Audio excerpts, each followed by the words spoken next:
Ayah bangga saya belajar. Sebab dia tak sangka, dia kata anak ayah pandai aku ya. Dia cakap. Sama dia saya tak pernah daka ayah. Saya lambat belajar sebab saya ikut ayah buat production. Tu yang jadinya adik manja return dan seterusnya. Saya ada production dengan ayah. And then pada lepas PKP 2022, saya cakap ayah nak minat ambil script writing. Lepas tu ayah kata, try suara apa semua kan. And then saya masuk suara, saya masuk asasi. Dapat dekan, nugrah dekan semua. Ayah kata, bagus. Terus. Jangan dengar cakap orang. Terus. Ayah akan cari duit untuk kamu. Ayah akan jaga kamu. Jangan risau. Kamu terus. Fokus belajar. Kalau kamu nak PhD terus, saya cakap. Whatever it take, whatever you selesa, whatever you want, dia kata. Benda tak melanggar agama, dia kata. Selagi kamu tak melanggar, kamu buat, dia cakap. And then, sebabkan saya punya, langkah saya tu, Syafiq pun ikut sekali. Dan kami ambil pun bidang sama macam ayah kat bidang filem. Saya script writing, Syafiq bidang teknikal filem. So itulah. So tanya saya nak sama belajar dan saya minat belajar juga. Ayah suka tengok movie sama saya. Ayah suka tengok wrestling dengan saya. Ayah suka travel malam-malam. Dia suka buat kereta. Ayah saya ni adventurous. So dia suka travel. Kalau ada pergi Penang, pergi Melaka. Dia suka makan. Dia pak teman dia lah.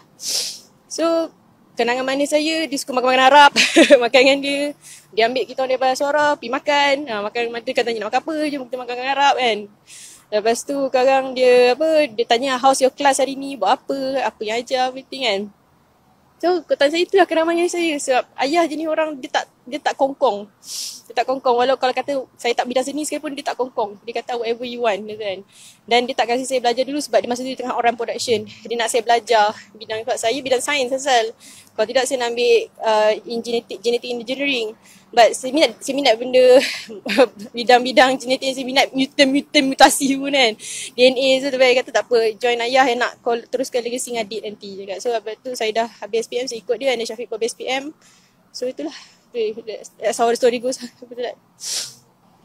Dia dah teringin lah kalau tanya, tapi dia makan sikit. Teringin tu macam-macam benda dia cakap kan. Nak travel, nak berjalan. Sampai saya cakap lah ya, nanti nak pergi luar negara, pergilah, kita pergi semua kan. Lepas tu cakap ya, ni nak habis belajar ni, nak sambung master, nak sambung PhD dan apa semua kan. Dia kata, buat, whatever it take, ayah bangga kamu. Ayah cakap, ya, I'm sorry ya kalau ayah tak bangga kan ayah. Dan dia cakap, jangan fikir macam tu tau, I'm always proud of you, both of you, dia kata. Kamu naikkan balik nama ayah. Kalau orang salah anggap pasal ayah, pasal orang tahu dah. Kamu tu yang akan cuci nama ayah, tercerahkan nama ayah balik. I'm so proud of you. Itu terngiang balik saya sekarang ni. Okay, dia cakap okay. I will do my best, dia cakap. Do whatever you want kak. Asal tak melanggar agama, dia cakap okay. Dia suruh sambung belajar. Jangan dengan kata orang, dia kata. Kita tahu apa kita buat. Dia cakap belajar sampai tengok kau ambil PhD jadi doktor. Dia cakap gitu. Saya akan teruskan sebab itu ayah saya wasiat dan dia hantar saya ke Aswara tu hari-hari kerana dia nak benda tu dan dia redha dengan benda tu. Dan setiap kali saya dengan Syafiq dapat best fakulti, best student, dia bangga. Last saya dengan Syafiq naik pentas bersama semester ni sebab dua-dua dapat pointer tinggi, dua-dua best fakulti.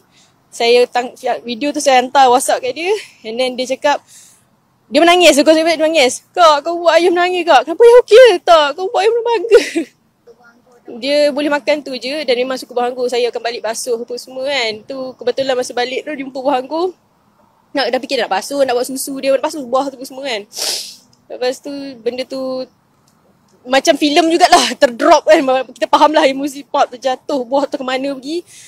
Cepat-cepat nak angkat dia apa semua kan. Tengok, tak tahu lah apa tapi Allah lebih sayang dia dan masing-masing saya pun akan pergi juga nanti kan. Dia milik Allah, saya pun milik Allah, saya akan reda. Cakap. Tak ada orang nak bapak dia pergi. Kami semua nak hidup selama kan. Jadi saya tahu insyaAllah saya yakin saya akan jumpa mak dengan saya nanti.